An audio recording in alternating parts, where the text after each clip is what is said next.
This is Life Journey with Don Simmons, and we are going to take you on a visit to the archaeological site of the Lyceum, Aristotle's school in Athens, Greece.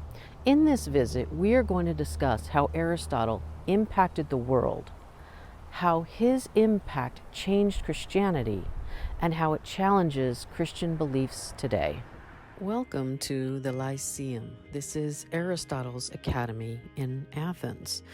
Aristotle was born in 384 BC in a little town called Stagira in Macedonia.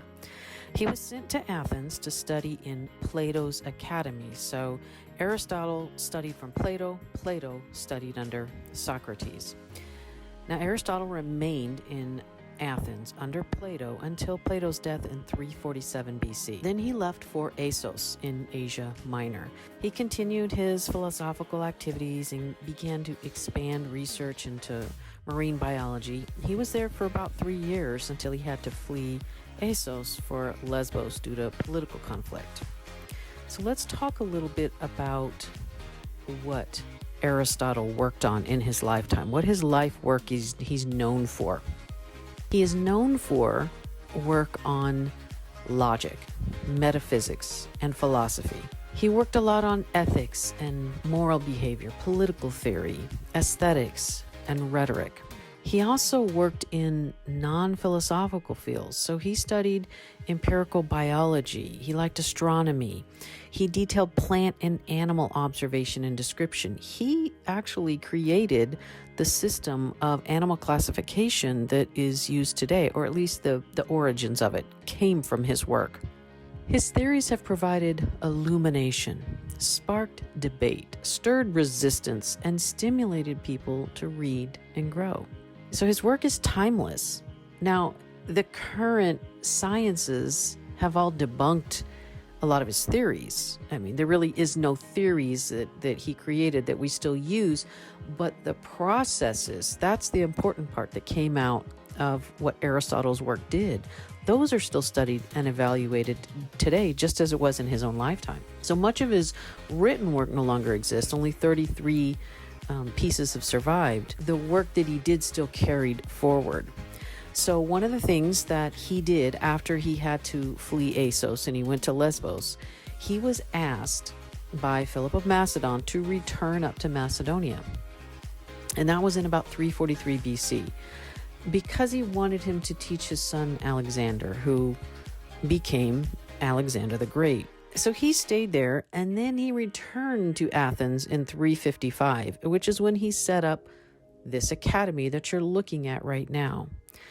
So why is this important? Why do we care about Aristotle today? He lived, hundreds of years ago. What effect does that have on Christianity? His work really shaped the world because the philosophies, the way that he used logic and reasoning, he came up with the idea of reasoning in terms of inclusion and exclusion, and he brought to the forefront the idea of deduction. That is what carried forward into the entire world and is used today. Now, where this affects Christianity, because of that logic and reasoning and deduction, he didn't believe in what he couldn't see because he wanted to be able to explain it. So supporting the unseen as an explanation for the observable world was not something that Aristotle could really even tolerate. So he asserted that the first cause in the universe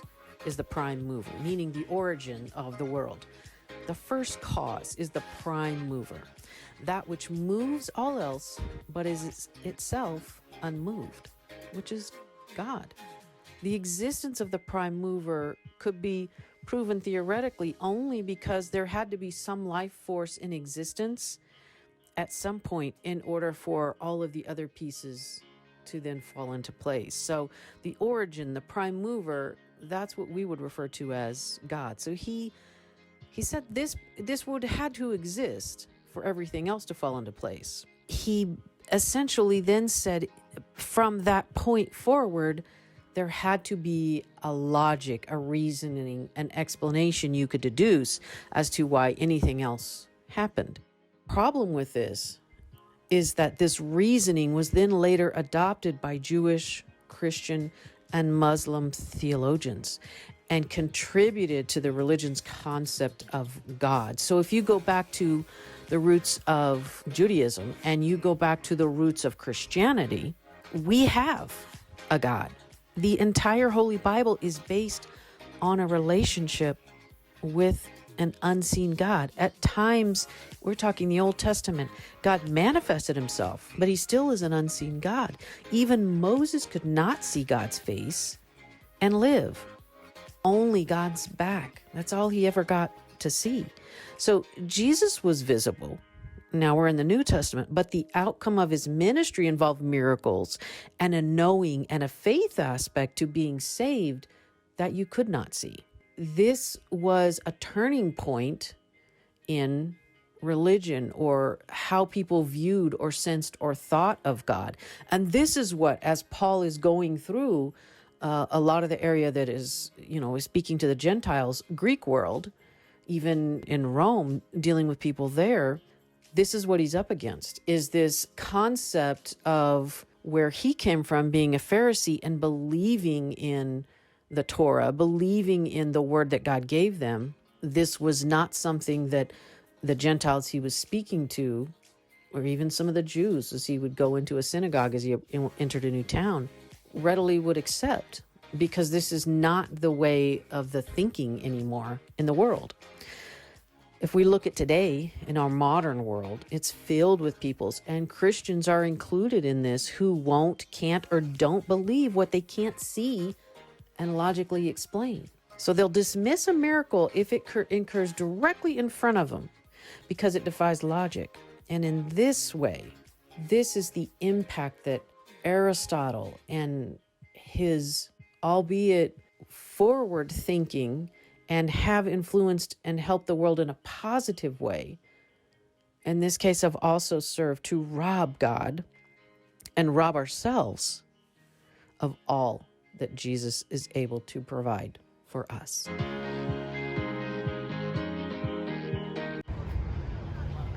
So I'm at the ruins of Aristotle's school, and I was sitting on the bench over here, taking a moment to relax, and I found this. It's a pencil. Now, I can't be sure that it wasn't Aristotle's, but I can't be sure that it was. So I just want to share it with you. It's a very exciting find.